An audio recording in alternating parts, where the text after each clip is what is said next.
Primeiramente, eu queria agradecer imensamente o senhor ter aceito o convite aqui para participar dessa live, para que a gente possa esclarecer. Aqui na comunidade Direito News, a gente tem jurisdicionados, acadêmicos de direito, advogados. Então, tem muitas pessoas que, obviamente, têm interesse na temática que a gente vai tratar hoje, que é as sessões de julgamento. A tecnologia tem modificado essas sessões de julgamento. Então, agradeço imensamente a sua participação hoje aqui.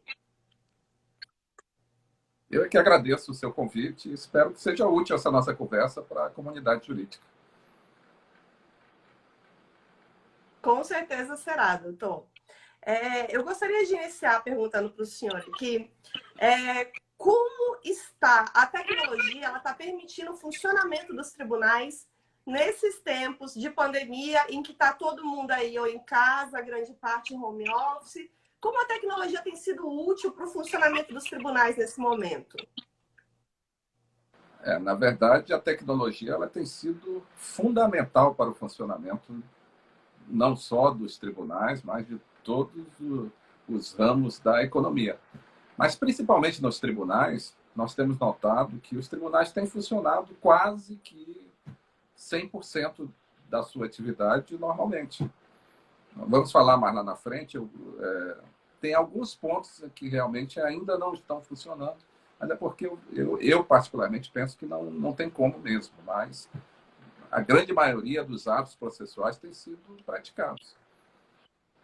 Então, a gente tem até acompanhado, né? Muitos tribunais que às vezes ainda não estavam com a tecnologia consolidada ou implantada de forma sólida, estão correndo nesse momento para até alterar seus regimentos e trazer cada vez mais a tecnologia para dentro dos tribunais para que possam realizar, então, os atos processuais. Eu acho que os advogados que estão aqui nos assistindo têm certeza disso, estão vendo, nesse momento, o quão útil tem sido os sistemas de processamento, peticionamento eletrônico, a exemplo aí do PJE, do Projude, que a gente tem, graças a Deus, né? Nesse momento, a gente está com a maioria dos tribunais do país já com grande parte dos processos tramitando por meios eletrônicos, e se a gente não tivesse assim, a situação hoje estaria dramática, não é mesmo, doutor? Com toda certeza. Inclusive, este é um dos pontos em que a Justiça do Trabalho está muito à frente, porque 99% de todos os processos que tramitam na Justiça do Trabalho hoje tramitam por meio eletrônico através do PJE. E alguns tribunais, como o nosso da 14ª Região, já vínhamos, inclusive, fazendo sessões por videoconferências em que os advogados poderiam e podem fazer as sustentações orais nos julgamentos de segunda instância através de meios eletrônicos. Nós usamos aqui o Hangouts. Não, muito bacana. A gente vai falar até, inclusive, dessa questão das sessões. Eu já vi aqui muitos advogados comentando. A gente sabe que a portaria do CNJ ela veio e unificou a suspensão dos prazos para todos os tribunais do país. Mas isso não significa que os atos processuais dentro dos tribunais deixaram de ser praticados. A gente tem recebido as intimações. O que está suspenso são os prazos dos advogados, mas os atos processuais continuam sendo praticados de forma praticamente na sua normalidade, não é mesmo? Sim, isso é importante, porque o que está suspenso é o prazo para recorrer das decisões judiciais, né?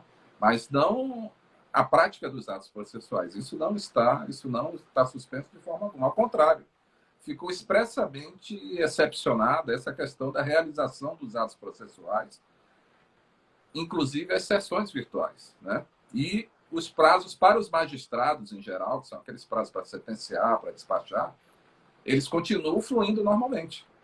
Ou seja, o magistrado não teve essa suspensão de prazos para si. Não, é muito bacana. É a tecnologia que, né, possibilita isso, possibilita que os magistrados estejam trabalhando nos processos, os servidores, os advogados. A gente sabe que os prazos estão suspensos, mas eu, como advogada, por exemplo, já cumpri prazos, mesmo estando suspenso, eu peticionei no processo, foi concluído para o juiz já exarou a decisão, então está tudo andando na medida do possível, na sua normalidade, nos processos aí que são por meios eletrônicos, né? Nos físicos, a gente tem aí uma dificuldade maior, porque você teria que protocolizar nos tribunais ou nos fóruns, e aí talvez isso não esteja sendo possível em algumas localidades, mas com o PJE ou outros meios de processo eletrônico, a tecnologia tem nos permitido continuar de forma praticamente normal no andamento dos processos. Doutor, eu queria... E é importante, só para você querer me Tá. interromper, é importante, inclusive, o que você falou, a cooperação dos advogados. Porque Sim. mesmo que o prazo não esteja correndo, se o advogado intimado praticar o ato que lhe cabe, uma resposta, uma contraminuta de um recurso, o processo vai ter seu curso normal. Ele não precisa ficar aguardando os prazos retornarem a fluir, o que deve ocorrer só, provavelmente, a partir de maio, né? Eu acho esse recado que o senhor deu muito pertinente e importante para os advogados não deixarem seus prazos acumularem, porque primeiro vai ser um problema depois, porque ele vai ter que cumprir esses prazos, então ele vai ter que cumprir tudo de uma vez. Então tente ir cumprindo. Eu sei que está difícil para algumas pessoas que estão aí com os filhos em casa, é o meu caso, por exemplo, mas na medida do possível a gente vai se dividindo aqui, marido, mulher, ou vai colocando as crianças um pouquinho para brincar, ver TV, e vai cumprindo os prazos para que os processos continuem tendo seu curso normal. Então, fica a dica muito importante para que, na medida do possível, a gente esteja cumprindo os prazos para que o cartório, junto aos magistrados e desembargadores, continuem dando andamento a esses processos. Sim, e vamos porque lá, os doutor. processos estão caminhando normalmente. Exatamente. Uma das coisas que eu gostaria que a gente explicasse aqui hoje, nessa live, é as sessões de julgamento.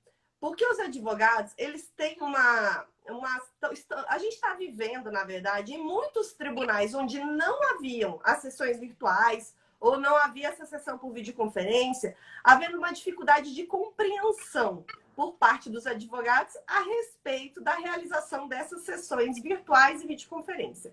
Eu queria que o senhor pudesse explicar rapidamente para a gente como é o formato da sessão presencial, e aí a gente explica também o formato da sessão nos plenários virtuais e videoconferência, para a gente explicar a diferença dessas sessões, para que fique claro para as pessoas que elas entendam. Então, a gente começaria pela sessão presencial.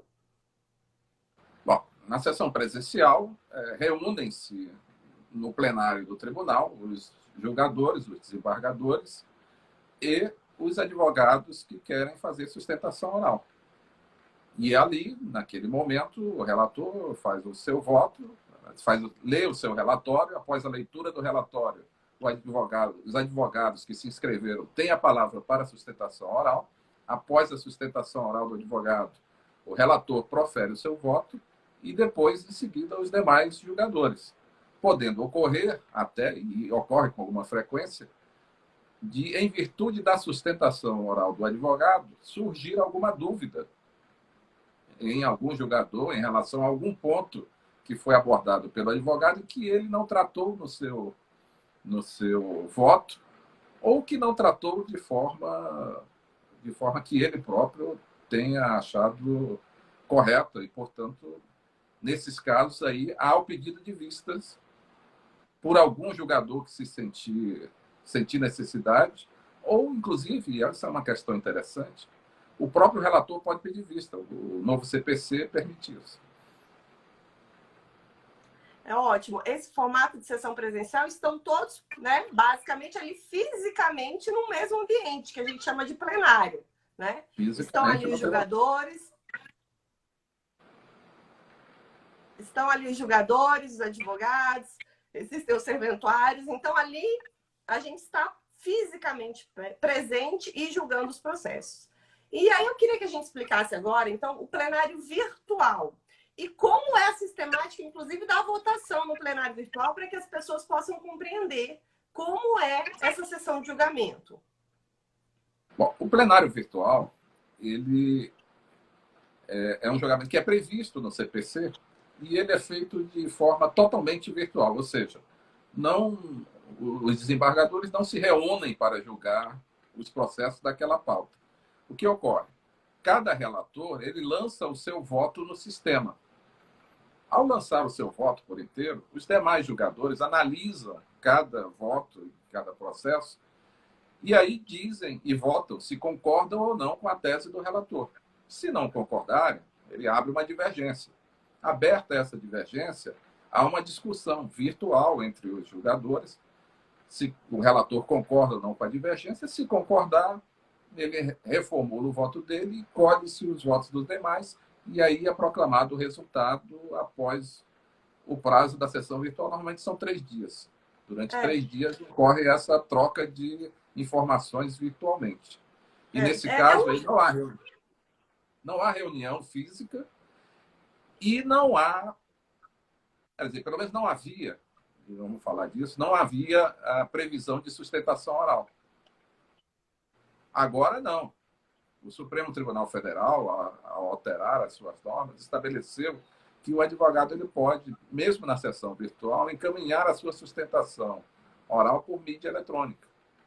E aí essa mídia será ouvida pelos julgadores, analisada, e aí continua o julgamento com a colheita dos votos. É até bom a gente esclarecer, né? Como o senhor falou, essa questão do tempo de duração da sessão, ele é conforme a portaria ou a instrução normativa, até mesmo o regimento interno do tribunal, né? Existem tribunais que fixam 3 dias, alguns 5, alguns até 8 dias. Então, você vai ter essa informação lá ou no regimento interno, ou na instrução normativa, ou na portaria, enfim.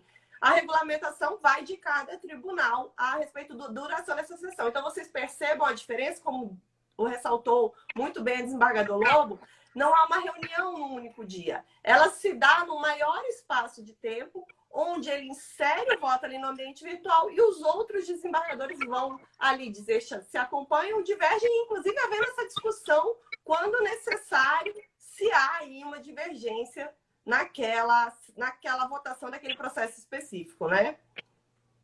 Aí é importante também que, na sessão virtual, qualquer desembargador ou advogado, se pretender fazer sustentação oral em sessão presencial, basta ele se inscrever, que o processo sai da sessão virtual e vai para a presencial. Sim. É importante a gente esclarecer isso, né, doutor? Para que principalmente os colegas advogados que atuam muito realizando sustentação oral entendam que não há um prejuízo. Se ele quiser realizar sua sustentação oral de forma presencial, ele poderá. Os processos eles vão para o plenário virtual, mas eles podem ser retirados com a simples manifestação do advogado de que, querendo realizar a sustentação oral, ele vai poder, sem problema e sem prejuízo nenhum. Sim, basta ele se inscrever no prazo que o regimento ou o ato lhe dá, que, salvo engano, é até o início da sessão virtual. No nosso caso. Isso, o TRT 14 ele prevê até o início da sessão. A gente vai ter uma variação, né, de tribunal para tribunal, mas basicamente essa informação é bem relevante. Também você vai encontrar lá no ato interno do tribunal, que vai regulamentar o funcionamento, então, desses plenários virtuais. Eu queria que o senhor explicasse também, doutor, a questão dos plenários virtuais. Por que eles surgiram e o que o senhor entende de benéfico? Quais os benefícios que esse plenário virtual pode trazer aí para o jurisdicionado e para todos os atores envolvidos no processo judicial? O benefício mais óbvio é a maior rapidez no julgamento dos processos. E por não ter a obrigação física dos membros se reunirem num determinado local, eles podem analisar os votos durante o dia, durante a noite, no momento que ele achar que é mais conveniente, que lhe for mais produtivo trabalhar. Né? E ele não tendo que ser... E tendo mais tempo, e ele tem mais tempo também para se debruçar sobre os processos, porque a sessão dura mais do que um dia sempre. No mínimo são 3, que eu acho que é o nosso tribunal. Então, você tem mais tempo, porque os seus votos você já elaborou previamente. Você vai se debruçar sobre o voto dos demais julgadores. Né? E aí você tem mais tempo para isso. Não, e é muito bacana o senhor falar, inclusive, dessa questão, que é outro benefício. Um benefício óbvio que a gente conhece é a celeridade, mas a questão dos outros desembargadores terem mais tempo para analisar, porque às vezes os advogados eles sentem um receio de que o processo não terá discussão no plenário virtual, que o processo entra no plenário virtual e ele vai sair de lá sem discussão nenhuma. E isso não vai ocorrer, por óbvio, nos tribunais. Não, até porque o desembargador ele tem que votar obrigatoriamente em todos os processos. E para votar, nos dele, ele já tem o voto dele. Mas para votar nos demais processos, ele tem que ler o voto. No nosso caso, o PJE, você tem acesso a todo o processo. Se você tiver alguma dúvida em relação a alguma prova ou algum ato do processo, o processo está ali disponível para você pela internet. E nós sabemos disso, em qualquer local, o processo está sempre disponível para você. E uma grande vantagem do plenário virtual que a gente está vivendo nesse momento é que, graças ao plenário virtual, o trabalho das sessões de julgamento nos tribunais não parou. Porque, como o senhor disse, isso foi excepcionado na resolução do CNJ. Então, os tribunais, você aí, atente que os tribunais estão realizando sessões de julgamento. Não estão realizando as presenciais, mas estão realizando aí as sessões de julgamento, muitos tribunais, né? Alguns ainda não começaram, mas provavelmente devem começar, mas estão realizando o plenário virtual, porque, como o senhor diz, não precisa ter uma aglomeração, não tem uma reunião de pessoas para que realize-se, então, esse julgamento. E há uma diferença entre o julgamento no plenário virtual e o julgamento por videoconferência. Porque o julgamento por videoconferência, ele é considerado um julgamento presencial, na verdade. Né? Que é isso que... Essa é a grande novidade, na verdade, do que está ocorrendo agora. Porque depois de muitas resistências, nós sabemos que o Poder Judiciário ele é o mais conservador dos poderes. Nós temos muito apego às formas, nós temos um certo receio do novo, da tecnologia, mas isso está sendo suplantado. E esse passo agora de realizar as sessões por videoconferência, que é diferente do plenário virtual, porque, nesse caso, as sessões são realizadas num determinado momento. Só não estão presentes ali fisicamente os julgadores e os advogados. Eles se reúnem através das videoconferências em que funciona como se fosse um julgamento presencial. Só que cada qual no seu local em casa, provavelmente, em virtude dessa situação de excepcionalidade da pandemia que nós estamos vivendo, né? Um juiz de Santa Catarina, ele usou aquele funk, né? Cada um no seu quadrado. Estamos cada um no seu quadrado. É uma forma de ficar bem claro esse entendimento, mas reunidos. É isso que a sustentação oral por videoconferência permite. Ela é uma sustentação oral de forma presencial por meio virtual, porque estão todos os julgadores ali presentes num ambiente virtual ao mesmo tempo, por exemplo, uma grande diferença das sessões presenciais físicas é que elas têm horário, em regra, para começar. Talvez não tenham para terminar, mas elas têm um horário fixado de início da sessão. E a sessão por videoconferência também tem esse horário de início da sessão. Sim. E aí vocês vão se reunir naquele horário, naquele dia, e aí cada um, através do dispositivo eletrônico ali do celular, do notebook, do computador de mesa, e cada um vai ter ali a opção de fazer seu voto, de participar da sessão, e os advogados também, nesse tipo de sessão, que videoconferência, eles conseguem fazer a sustentação oral ao vivo para os julgadores, porque eles também participam da sessão. E interessante dizer que os advogados já podiam fazer sustentação oral por videoconferência mesmo nas sessões presenciais. Nosso tribunal já permitia isso, e nós temos muito. A senhora que acompanha lá as sessões, e às vezes vai fazer sustentação oral lá, a senhora vê que há vários colegas seus que fazem sustentação oral de todos os locais do país, né? Não, ou seja, para nós não é uma novidade. Eu vejo que o TRT está muito adiantado. Vocês já estavam muitos passos à frente com relação ao uso da tecnologia, né? Sim, mesmo a sessão por videoconferência, com desembargadores participando por videoconferência, nós já fazíamos há muito tempo. Nós já chegamos a realizar na turma uma sessão que nós julgamos aproximadamente 700 processos, em que só havia a turma é composta de 3 desembargadores, só havia um presencialmente lá na sessão. Os outros 2 estavam fora. Inclusive um fora do país. Veja. salvo engano, estava em, sei lá, acho que Las Vegas. Mas estava de férias e queria participar da sessão para julgar os seus processos. Veja o benefício que isso trazia. Não se precisa. Ele conseguiu julgar normalmente os processos, continuar nas suas férias e o processo não teve solução de continuidade, né? Isso é que é importante.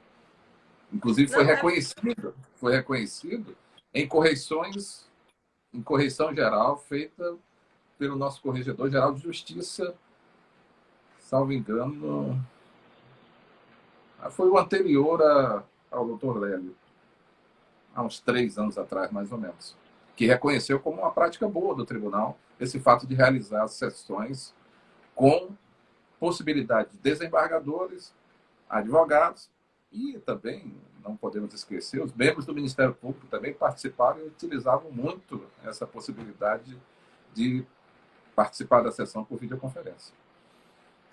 O senhor acha que esse passo, como o senhor está dando um exemplo aí, o TRT-14 ele já tinha esse passo, já tinha dado esse passo. Mas a gente, como sabe, né, a gente tem, de fato, uma mentalidade muito conservadora ainda no Poder Judiciário. O senhor acha que, de alguma forma, esse momento que a gente está vivendo, dessa pandemia e dessa, né, obrigatoriedade de nós ficarmos em casa para não espalhar ainda mais o perigo do Covid-19, esse momento é difícil, é um momento complicado da humanidade, mas o senhor acha que isso vai trazer uma luz a respeito dessas tecnologias nas sessões de julgamento e até fazer com que aqueles mais conservadores enxerguem aí os benefícios dessas sessões realizadas através de meios virtuais? Com toda certeza. O judiciário, depois disso, será outro, completamente. Por quê? Porque nós estamos agora colocando em prática exatamente essas tecnologias que nós já tínhamos e que nós não utilizávamos por uma questão de conservadorismo, digamos assim. Mas a partir do momento em que o próprio Supremo Tribunal Federal passou a se utilizar dessa tecnologia e vai dar certo, porque ele ainda não realizou sessões, vai realizar agora a semana que vem, né? Mas outros tribunais já fizeram, os regionais eleitorais, e vários tribunais já fizeram sessões por videoconferência. O TJ também. Rondônia aqui já fez. TJ Rondônia, o TRE daqui de Rondônia já fez também, tudo com êxito.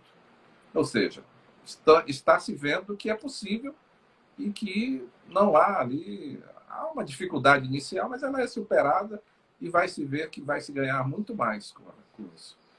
E é importante observar que o Supremo Tribunal Federal, quando alterou o seu regimento interno agora, quando fez esse ato possibilitando a realização de sessões por videoconferência, ele não limitou essa possibilidade a esse período de exceção agora que nós estamos vivendo da pandemia.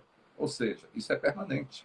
O Supremo vai continuar, mesmo após esse período, a fazer sessões por videoconferência e, consequentemente, os demais tribunais do país. Amanhã o STJ começa a realizar sessões de julgamento em plenário virtual nos processos criminais e alguns processos criminais. A primeira sessão será amanhã. A gente vê alteração nos tribunais do país inteiro, em regimentos. Então, você que é advogado, fique atento.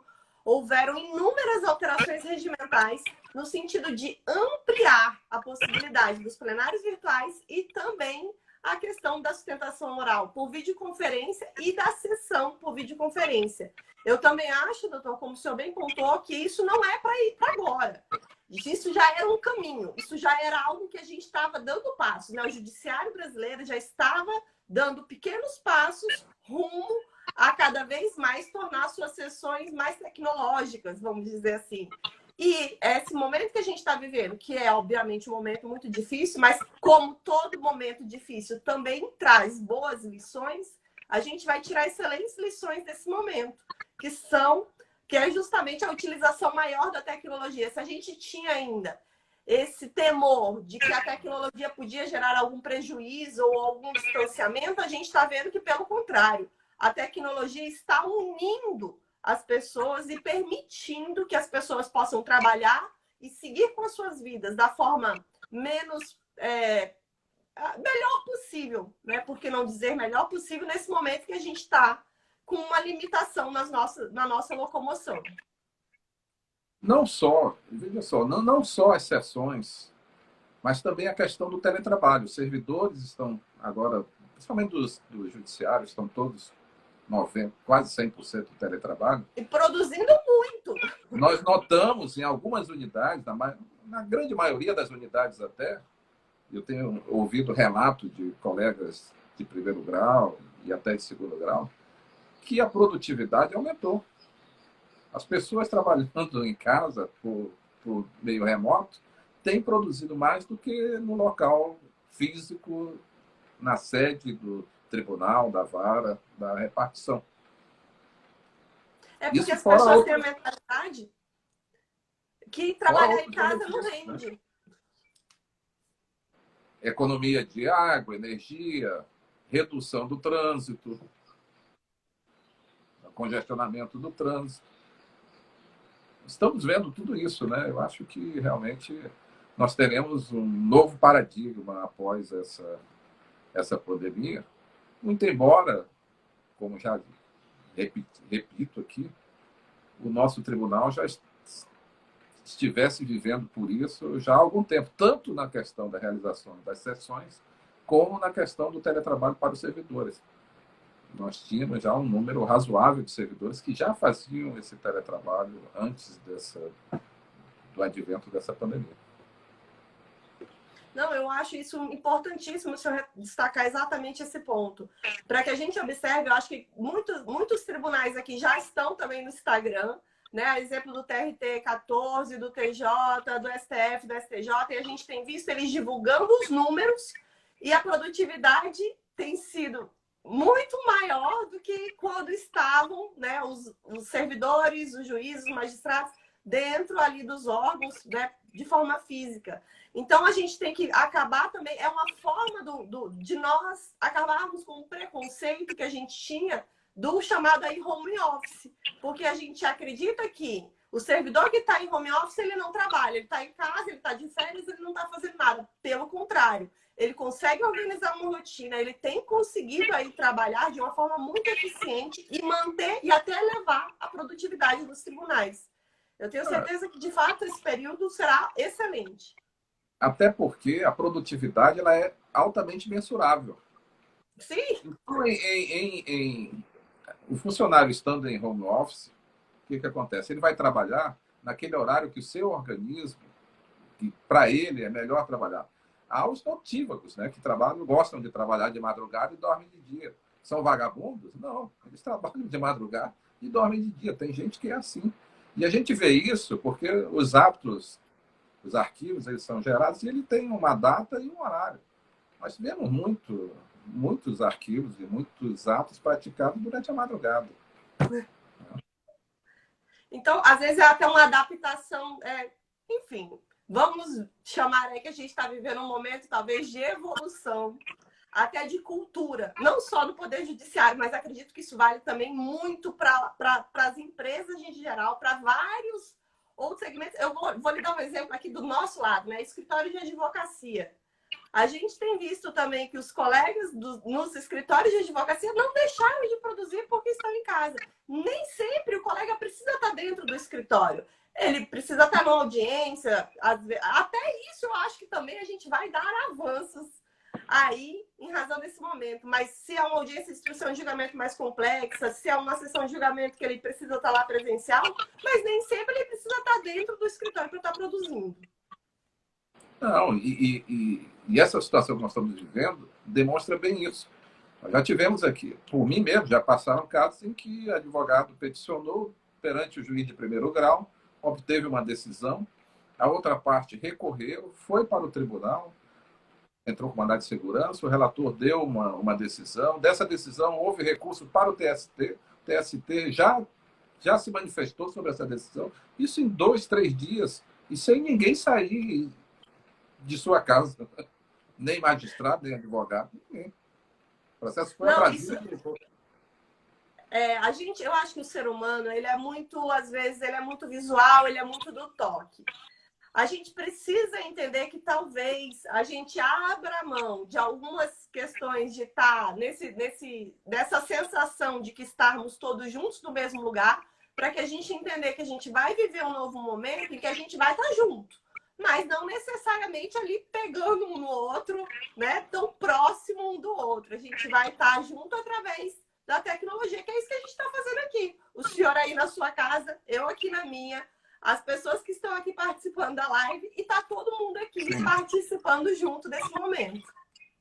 Sim, e discutindo, por exemplo, nós continuamos. Eu tenho tido várias reuniões administrativas no tribunal por videoconferência. Quer dizer, não paramos de trabalhar de forma alguma, ao contrário. Eu acho até que como é que estamos trabalhando é mais mesmo, porque. Acho que está todo mundo trabalhando mais. Eu queria falar também de uma questão que é muito bacana dessas sessões por videoconferência, e uma coisa que já acontecia, inclusive, quando eram realizadas sessões presenciais aqui no TRT14, que é a transmissão dessas sessões via YouTube. O que o senhor acha da transmissão dessas sessões via YouTube? O senhor acha que isso é um avanço ou que isso pode gerar, de alguma forma, uma pressão em cima do julgador, do desembargador, porque está todo mundo ali assistindo pelo YouTube a realização dessa sessão?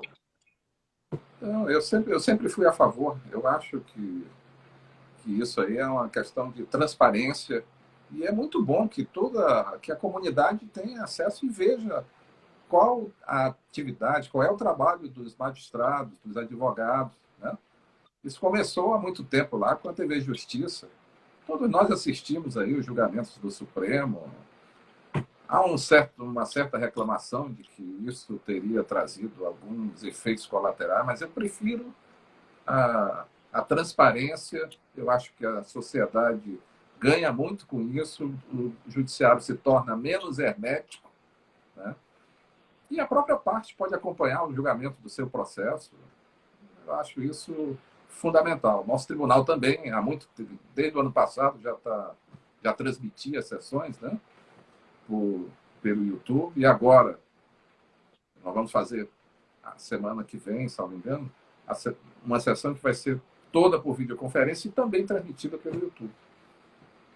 Não, muito bacana. Eu acho, como o senhor falou, em que pese algumas pessoas defenderem que existem efeitos colaterais, eu acho que a transmissão da sessão do YouTube, ela aproxima o jurisdicionário do tribunal e ela mostra para a sociedade o que o tribunal ali local, o tribunal mais próximo, ela está decidindo. A gente vê na TV Justiça, vê lá o STF, mas é importante que a comunidade também veja o seu tribunal, aquele ali próximo, enraizado no seu estado, ou em 2 estados, como é o caso aqui do nosso TRT, mas que veja como esse tribunal está julgando. E isso não é uma forma de, vamos dizer assim, influenciar no julgamento dos magistrados, não acredito nisso, mas é uma forma da comunidade participar mais. E como o senhor disse, eu acho que isso tem um efeito também muito positivo, porque os próprios julgadores, às vezes, até simplificam o julgamento para que a comunidade entenda o que está sendo decidido ali. Não só fica num linguajar tão rebuscado, num linguajar jurídico, porque justamente vocês estão transmitindo via YouTube para que todos tenham acesso e assistam. Exatamente. E é importante ver, por exemplo, que eu já recebi muita reclamação, mas aí não vale a pena o advogado fazer a sustentação oral, porque o juiz já está com o voto pronto, ele não vai alterar. Altera, sim. Nós temos muitas das vezes, inclusive em casos de sustentação oral por videoconferência. Esse caso mesmo que eu falei, que havia uma sessão em que estava apenas uma desembargadora aqui e 2 desembargadores fora. E o advogado, acho que de São Paulo, também fora daqui, fazendo por videoconferência. E a argumentação do advogado, num determinado caso, trouxe situações ali que houve necessidade de pedir vista. Eu mesmo, como relator, peço muita vista quando eu percebo que o voto não está de acordo com que não rebate não refuta todas as matérias que o advogado traz da tribuna, que eu penso que devam ser refutadas, né? Mas o advogado ele é ouvido, sim, com toda a atenção pelos julgadores. Tenho certeza disso. Eu acho que existe um certo... duas coisas. Primeiro, um certo preconceito dos próprios advogados de que não adianta ir ao tribunal porque o voto está pronto, ele não vai mudar. E depois tem o medo. Existe um medo, talvez o senhor como desembargador, não sei se o senhor reconhece esse medo, se o senhor percebe, Mas os advogados, em regra, quando eles vão falar com o juiz de primeiro grau, eles vão falar, eles chegam lá, vão despachar. Mas quando se trata desse mesmo advogado ir ao tribunal, ele acha que ele vai chegar lá e que o desembargador não vai atendê-lo, que o desembargador não vai conversar com ele, que o desembargador não vai ser receptivo, que ele é inacessível. Muitos advogados têm essa mentalidade de que vocês ali no tribunal estão num grau que ele não consegue, né, tocar, que ele não consegue falar, que ele não consegue acesso. E isso é uma cultura que, ao longo dos anos, né, acabou se espalhando e que o senhor pode explicar melhor que eu, que ela não é verdade. Não, e ali, por exemplo, ali no tribunal, eu nem não precisa nem marcar a hora, só precisa o fato de marcar a hora é para saber se eu estou lá ou não, porque nem sempre eu estou no tribunal. Aliás, eu dificilmente estou no tribunal, porque eu trabalho há muito tempo, eu trabalho muito em casa, né? Mas eu já recebi muitos advogados por videoconferência também. Sim. Então, isso, já recebi advogados por videoconferência, vários. Queria até falar disso com o senhor também. O senhor, e o parabenizo por isso, doutor. Eu sou uma advogada que estou constantemente no seu gabinete e eu sei da sua presteza no atendimento aos advogados, eu sei da sua, principalmente, né? O senhor nos escuta, o senhor leva em consideração os argumentos, é de fato muito bacana ir, né, ao seu gabinete, parabéns por isso. E essa questão também, o STJ regulamentou isso logo no início da pandemia, que os despachos com os ministros seriam realizados por meio da videoconferência. A gente já vinha no momento aqui, por exemplo, o senhor já utilizava esse recurso, alguns outros desembargadores em outros tribunais, que era essa possibilidade de despachar por videoconferência. O senhor acha que existe algum prejuízo ao advogado ou ele consegue falar de forma completamente normal com o desembargador através da videoconferência? Olha, em princípio, sim, claro. É como você está falando com uma outra pessoa, mas não está ali presencialmente. Isso gera realmente Desconfiança. uma certa desconfiança, mas na verdade é a mesma coisa. Exatamente por já receber advogados há muito tempo por videoconferência, para mim não faz nenhuma diferença em receber presencialmente ou por videoconferência, até porque eu, na minha natureza, eu paro muito pouco no tribunal. Eu normalmente vou ao tribunal só quando tem sessão ou tem alguma reunião que eu tenha que estar lá. Fora disso, eu trabalho mais e rendo mais em casa. O senhor é um grande entusiasta da tecnologia, né, doutor? Então, o senhor já a utiliza há muito tempo. Eu acredito que talvez esse momento esteja sendo um pouco mais difícil para aqueles que eram mais resistentes à utilização da tecnologia, que estão aí tendo que aprender a lidar com ela. O novo ele sempre causa um certo desconforto. Mas é só no início. Eu, pelo menos aqui agora, é a primeira vez que eu estou fazendo, que eu estou utilizando essa ferramenta aqui de live. Apanhei um pouco do início, mas já peguei um pouquinho o jeito. Até o tradicional, o senhor tive a dificuldade, mas deu certo. Como o senhor diz, o novo, às vezes, no primeiro momento, ele sempre nos assusta um pouquinho. Mas depois que a gente faz, eu tenho certeza que o senhor deve ter achado muito interessante esse negócio aqui de live, de falar com as pessoas através desse meio. Não, eu gosto, eu acho interessante, eu só prefiro, porque isso é através do... A questão é da ferramenta, né? Talvez uma outra ferramenta, utilizando o notebook, utilizando outro, fosse mais amigável. Mais fácil. Mais fácil. E, doutor, a gente estava falando aí da questão das sessões transmitidas via YouTube, dessa tecnologia dentro do tribunal. A gente tem vivido também uma outra situação que também gera muita discussão, que é a questão da utilização dos robôs, né? Daquelas tecnologias que vão ali fazer pequenas análises nos processos. A gente tem um exemplo do Victor no STF, né? Em homenagem ao ministro Victor Nunes Leal, em que esse robô, hoje ele é utilizado dentro do Supremo Tribunal Federal para fazer uma análise ali da repercussão geral. se aqueles processos eles se enquadram ou não na questão da repercussão geral, e ele já está sendo desenvolvido para estender, inclusive, essas atividades. Como se houver a utilização dos robôs dentro dos tribunais? Eu acho que isso é inevitável e eles são muito úteis para as tarefas meramente repetitivas. São aqueles casos em que há, por exemplo, 500, 1000 processos sobre uma mesma matéria. Não tem sentido realmente ficar um servidor, um assessor, fazendo um trabalho que é meramente mecânico, que não exige nenhum raciocínio mais elaborado. Isso aí pode ser feito pela máquina. Esse é o trabalho do robô. É claro que o robô não vai fazer ponderações, não vai analisar provas. Isso não. É por isso que o robô jamais vai substituir o juiz físico, nunca.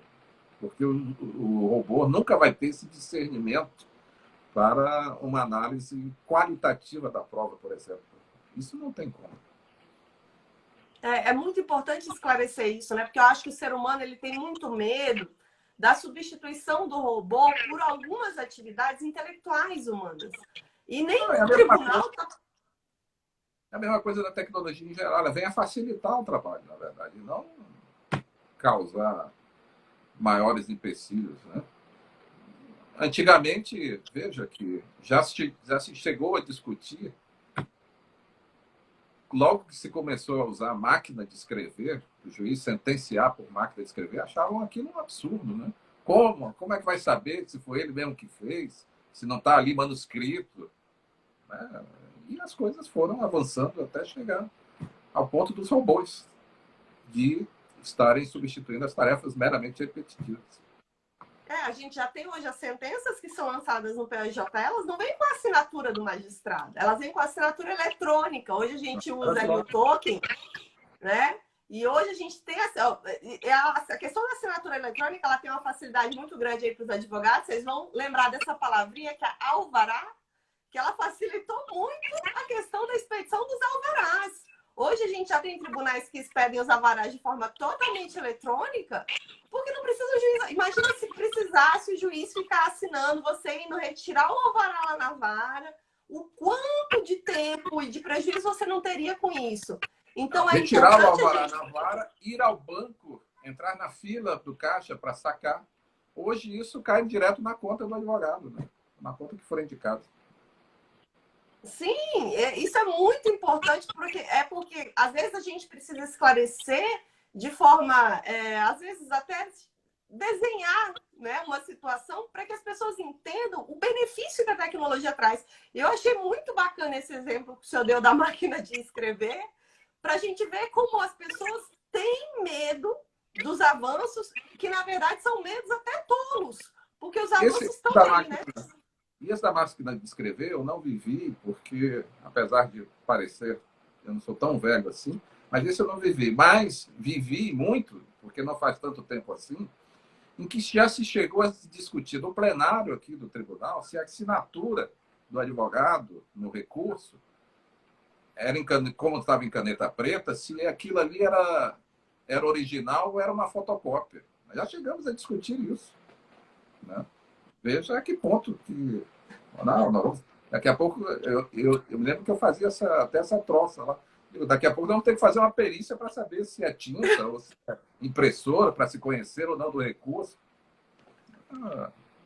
Hoje, com a assinatura eletrônica, isso acabou, né? Eu acho que é um medo, às vezes, do novo, como o senhor falou, bem ponderou, né? Às vezes, os magistrados, os servidores, os advogados, a própria questão da instalação do PJE, o senhor lembra a grita que foi quando veio o PJE? Foi grita de todo lado, foi grita de servidor, foi grita de magistrado, foi grita de advogado, ninguém no início queria o PJE. Todo mundo achava que o PJE era um bicho de 7 cabeças, que ia trazer N problemas para a vida dos advogados e dos servidores e dos juízes, né? Pois é, e hoje eu duvido daquele advogado que pense em retornar ao processo físico, né? Acho que nenhum quer isso. Não, ninguém. A gente vê, principalmente agora, nesse momento, a gente está vendo o quão maravilhoso é a existência do PJE, ou às vezes você está num tribunal aí que não usa o PJE, mas usa outro sistema de peticionamento e de processamento eletrônico, e o quão importantes são esses sistemas que nos permitem estarmos aí, né, avançando, trabalhando, mesmo em meio a essa pandemia. E para a gente já ir encaminhando aqui para o encerramento, doutor, e caso alguém tenha alguma pergunta que queira fazer, pode fazer aqui que a gente vai dar uma olhadinha. O que o senhor acha que como o judiciário, os tribunais vão se comportar? O que a gente vai ter de lição depois desse momento? Olha, como eu disse, o judiciário realmente será outro depois de tudo isso. Mas, principalmente, será exacerbado o uso da tecnologia. Eu acredito que essa questão das sessões por videoconferências irão permanecer, né? Isso vai permitir que, como nós já tínhamos antes aqui na 14ª, que o desembargador, que o julgador que esteja viajando por algum motivo, não esteja na sede, ou esteja impossibilitado de ir à sede do tribunal no dia do julgamento, ele participe por videoconferência. Que o advogado não precise se deslocar de uma cidade a outra, à sede do tribunal, para fazer a sua sustentação oral, que os servidores não possam elaborar as minutas e fazer o seu trabalho de andamento, dar andamento aos processos sem se deslocar ao tribunal. Eu acredito que tudo isso deve continuar e isso vai dar uma agilidade maior ao andamento dos processos. Acredito que Sim. As barreiras estão sendo rompidas agora pela necessidade que estamos vivendo, mas o lado bom é que certamente se verá que isso é melhor para o Poder Judiciário e para a sociedade como um todo. É uma pergunta aqui especificamente sobre... Estão fazendo a pergunta sobre questão de demissão, mas eu acho que fica difícil para o senhor dar uma opinião sobre essa questão de demissão ou não, agora nessas questões de MPs, que o senhor vai ter que decidir essas matérias, né? Então, sua opinião em casos concretos agora é complicada. Na verdade, não posso emitir uma opinião. Eu acredito que é um momento que todos nós estamos vivendo e que temos que dar uma colaboração, os empresários têm que dar a sua colaboração no sentido de evitar ao máximo as demissões. Por quê? Porque ao se fazer a demissão, você vai tirar, num momento difícil como nós estamos vivendo, o meio de subsistência do trabalhador, né? É uma situação realmente extremamente difícil, há uma discussão ideológica muito grande que o país está vivendo entre um determinado modelo de combate à pandemia e outro modelo, né? Há um modelo em que 90% do mundo está usando e um outro modelo que alguns defendem. Então, há uma discussão grande a esse respeito que está longe de acabar. E como eu tenho visto, isso vai gerar certamente uma pletora de demandas judiciais nos vários ramos do direito, trabalhista, direito do consumidor, o direito comercial. Vai gerar certamente uma série de demandas. Já estão gerando, né? Os tribunais estão sendo acionados como nunca para resolver essas questões. São questões que não são fáceis e não são questões do dia a dia, são questões que devem ser resolvidas, creio eu, em princípio, utilizando-se principalmente do bom senso, levando-se em conta o momento de exceção que nós vivemos, que é essa pandemia. Eu acho que é muito isso, né, doutor? Nesse momento, o que a gente precisa é de bom senso de ambos os lados. Acredito que, assim como os tribunais estão sendo já demandados, a gente vai viver um momento de enxurrada de ações judiciais, mas eu acho que nós todos, como cidadãos, como advogados, podemos também tentar minimizar isso. Nem tudo precisa estar à porta do Poder Judiciário. A gente pode tentar conciliar muitas situações. Eu acho que a gente precisa criar também uma cultura, muitas vezes, de tentar resolver esses problemas sem necessariamente judicializar todos, para que a gente não viva também um momento aí de abarrotar o Poder Judiciário e de gerar uma grande demanda por situações que talvez pudessem ser resolvidas de forma extrajudicial. E o próprio judiciário tentar fazer essas conciliações, né? Servir como árbitro nessas conciliações. Quem falou muito isso foi, inclusive, o ministro Luiz Fux, naquela live que ele fez. Exatamente. Eu acho que é um momento de bom senso, de razoabilidade. Hoje a nossa live aqui, ela tinha essa outra abordagem, que é a questão da tecnologia nos tribunais. Nesses tempos de pandemia e após, né? Como a gente viu aqui, a tecnologia veio para ficar.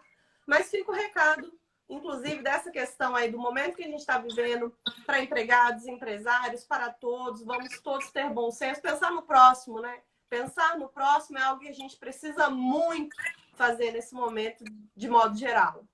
E eu queria agradecer muitíssimo, mais uma vez, a sua disponibilidade de estar aqui, de explicar para a gente tirar essas dúvidas a respeito das sessões de julgamento e da tecnologia, e como a tecnologia tem sido uma poderosa aliada dos tribunais, dos advogados e dos jurisdicionados nesse momento tão difícil da humanidade que a gente está enfrentando.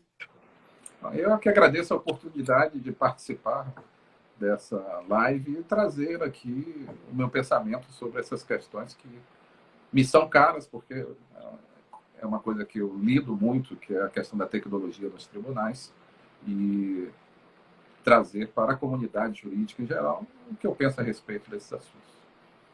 Muito obrigada, doutor.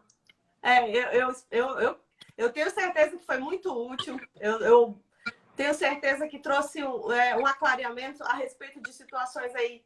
Como eu lhe disse, muitos advogados ainda não estavam habituados, não estavam acostumados com essa nova perspectiva de sessões virtuais. As sessões virtuais estão se ampliando, com as sessões por videoconferência.